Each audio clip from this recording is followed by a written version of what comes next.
Morning there, Captain. We should exit the port, please. Yes, okay. Thank you very much, Captain. Stand by 1216.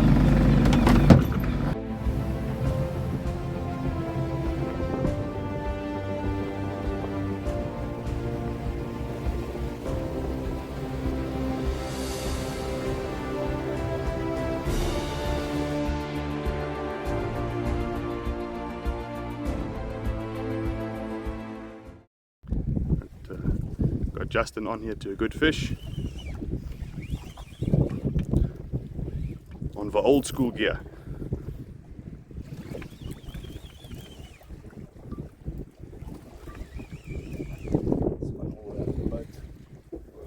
Ja, kan maar net bietjie skiet hier aan. Ja, ek sien dit. Ons se aas nou.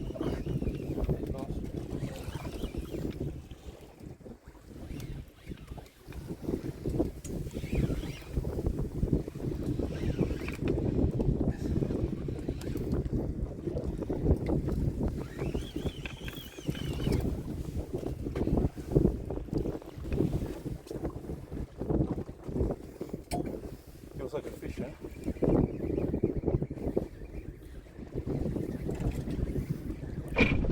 Als iemand een voetje stuurt. Well done, Justin. Lekker.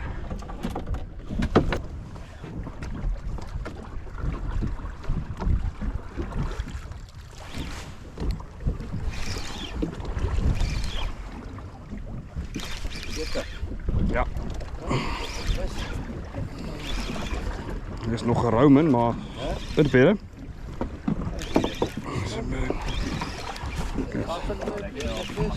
Ja, definitely something with boxes.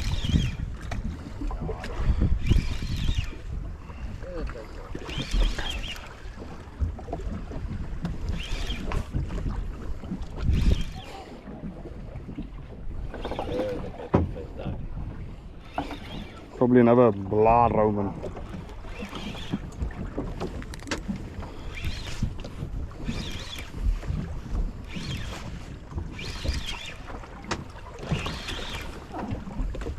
Jo. Dat lijkt wel een mooi vis. Let's see. Wat is? Ik heb gedink het is 'n saak. Ja. Come here, buddy. You guys have actually got very dodgy teeth. Zo fitty. Zo fitty. Maar dat is wel voor hij. Ja. Zo fitty, hè. Hij kan niet rijden, hè. Ja.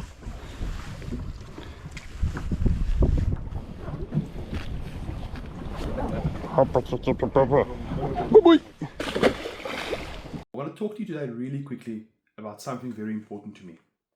Fish health and fish well-being. We've all been there, you've been offshore, fishing for demersal or bottom fish, either bait fishing or jigging, and you bring up an undersized species, an undersized or a protected species. The fish has experienced some barotrauma. Now for these fish to get down under their own steam, it's virtually impossible. They've basically blown up like a balloon and they can't swim down under their own power. In comes a very interesting little device called the sequelizer. It's basically a lip grip that has a variable pressure release gauge built into it. It's got 3 depths, 100, 200 and 300 feet. What you would do, very similar to our very old school method, you would have a line attached to the top of a device, to your rod, with a large weight on the other side. You attach the lip grip to the bottom jaw of the fish and you descend it. Now, this device will automatically release at the depth you've set. So there's no need for you to strike or to guess the depth of where you are. Now, very often people will ask, but how do I know if a fish has been successfully released? A fish that has suffered barotrauma and is basically blown up like a balloon will offer a lot of resistance on the descent. You will actually feel your spool speed up and the line coming off your reel quicker once the fish has been released. That's how you know. Then you can simply retrieve your device, reset it, and wait until it's required again. Now, full disclosure, this device was sent to me and I did not pay for it, but I feel that the benefit devices of this kind can have towards our fish conservation. I'm happy to feature it and review it.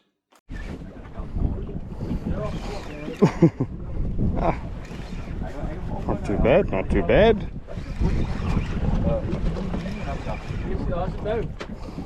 Hy het so slap hierdie stokkie. Dis so.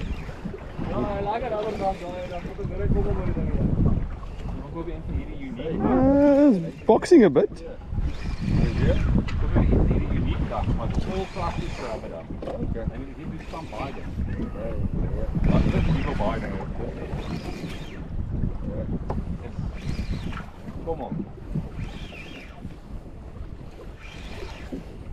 It's a good taste for this little big boss. No, it's a blood Roman. As an Uncle Roman. Come here, Uncle Roman. Justin, thank you for having us today. Yeah, no, big I just pleasure. want to take the time before we head home to get to know a little bit more about Salt Life Charters and the idea behind it. Okay. Yeah, so Salt Life is a big passion of mine. It's a family-run business, myself and my wife. I've been fishing all my life since I could walk. You know, Grandpa was a commercial fisherman. My dad's an avid fisherman. My brother fishes. So yeah, it's just something that's been passed down to me for generations. And yeah, for me, Salt Life is probably more than just a fishing charter. It's sort of a way of life. We all enjoy it. I've got a 5-year-old. You've obviously seen some of her videos. She loves the boat, loves fishing. So yeah, it's just something we all like doing. Yeah. Oh, brilliant. Justin, so obviously making a living out of this, when did you decide to pursue this permanently? So I've been, like I said, fishing all my life, but charter fishing probably for the last, I think about 8 years. So I had a very good friend of mine had a charter boat, and I've done some deckhands on the boat. It was something I like doing. I liked interacting with the clients, teaching them new things, especially the kids and stuff like that. So yeah, when the opportunity came up and the boat was available, we just jumped in, took it, and here we are today. It's great. Amazing. So speaking about the boat, can you give us a brief overview of the vessel, the motors, the equipment, and the gear that you provide to your clients on an experience like this? Okay, so let's go for the boat first. It's a 26-foot Butcat, built in 1983 on the Cowrie River in Port Alfred. So she's an old, beautiful boat, handles the sea very well. That was the biggest thing for me, looking for a boat when we decided to take the next step of actually starting our own charters, to find the right vessel. I've been around Butcats all my life. That's just so when I wanted to buy a boat, I knew exactly what I wanted to buy. This one popped up. It looked in great condition. It was already charter ready. So the guys at Blackfish Charters, Darren and them, had used it for a season to do some extra charters. So I'd followed on Facebook, seen the boat, really thought, that's something I would like. And yeah, it came up for sale, and off we went to Port Alfred. Long drive, left here at like 2 in the morning, towed it all the way back, got you back here at 4 o'clock the afternoon. The only thing we've basically changed in the boat, you'll see some of the videos, is the seating. We've got nice new seats. The guys at Dolphin Tarps done for us, nice and comfortable. New motor covers, and then underneath the motor covers are the new motors. So it came out with 285 Yummies on.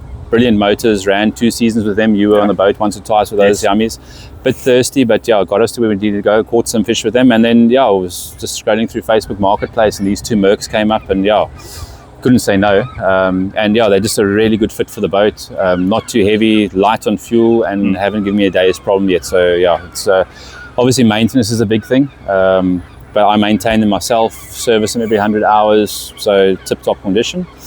Electronics wise, I've always been a Garmin fan. I'm not bashing anybody else, but I just also grew up with Garmin, so it's the only thing I knew. Went straight into the Garmins. So we're running a Garmin Eco Map there as a fish finder, and then we've got another Garmin 720S, which is basically just the GPS for us with all our marks and stuff on like that. Very happy so far, no problems. And then the boats, kit wise, we supply everything. So rods, reels, bait and tackle, deckhand that'll be on board the whole time. Rods and reels, we're generally fishing 6-foot adrenaline LTBs. I think it's the 5 to 9, or 5 to 9 or 4 to 7, depending on what we feel like the day, but we've got a whole range of them. And then the Rovex Big Boss 3, the 6000s. I just feel it pairs quite well with those rods. The kids enjoy it. It's a nice, easy, it's a lighter rod. And then, yeah, fishing braid, anything from 30 to 50 pound. I just think with the clients are getting a bit, once they get used to the braid and how direct it is, they feel the bite a lot more, and yeah, it just increases the catching of the fish. I know the tangles can be a bit messy when it does happen, but it's just something we've got to live with, you know. It's not a... But that's also something that I've picked up. You know, I've spent a couple of years fishing with you now. You don't overcrowd your boat. Yeah, that's another thing. Look here, the boat is registered to take 8 clients plus 2 crews, so it's 10 in total. So yeah, we use that 8 plus 2, sorry, is more for our educational trips. So we do that a lot as well. We will take out maybe underprivileged kids or people you know, that just want to come and learn, and we'll get them on the boat and we'll just go out into the bay and just catch fish. So a big thing for us was to, you know, to show not a lot of people understand the ocean these days and what you can actually make a living from it. So to take kids out there that have never been fishing before and show them that you can actually catch your own fish and supply your own dinner is something we like to do. So that's when the boat comes in, we can add extra people. But generally, if we're doing a fishing charter like we did today, or throughout the season, 6 clients, 2 crew, just gives the guys a bit more space to move around and definitely, and it enhances the experience. Yeah, we got more, you can't say, personal attention. You know, so it's myself and our deckhand. We got 3 deckhands at the moment that rotate. I'm generally on the boat every trip, so I'll have 3 clients at the back. The deckhand will have 3 clients in front. So you're going to be, how can I say, well looked after the whole trip. So yeah, that's probably why. Awesome. Now, as we're closing out, obviously the charter businesses have become more popular in recent years. What does Salt Life do to ensure proper conservation, proper bag limits are followed?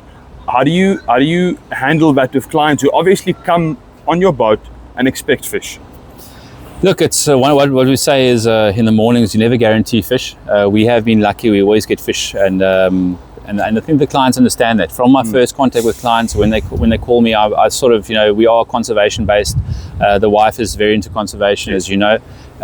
It's a really big thing for us because we've got to look after the future. Like I said, my 5-year-old fishes with us, and you know, you want to leave something for her in their generation. Definitely, I fully agree. So. Yeah, bag limits, we stick to it. We try and release the red listed, obviously. Unfortunately, you know, you are going to get clients on the boat that they're going to catch their red sembras that is in season. They are entitled to their one fish. You can school them all you want, but I mean, they do pay money to be on the boat, so they are entitled to that fish. But you know, we've seen a lot of it where they actually do release them. You know, so which says we're making an impact at the end of the day. So yeah, I think that's a big thing. I don't always agree with all the bag limits around at the moment. You know, I think some things, some size limits could be reduced and some could be increased.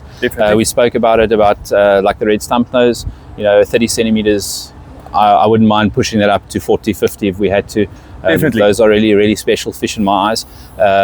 So yeah, there's a lot that can be done. So we, from our side, just try and keep it, well, we do keep it clean, but we also try and educate people, and you know, that there's not an excess of fish out there at the moment. We've seen there's a lot of fishing pressure.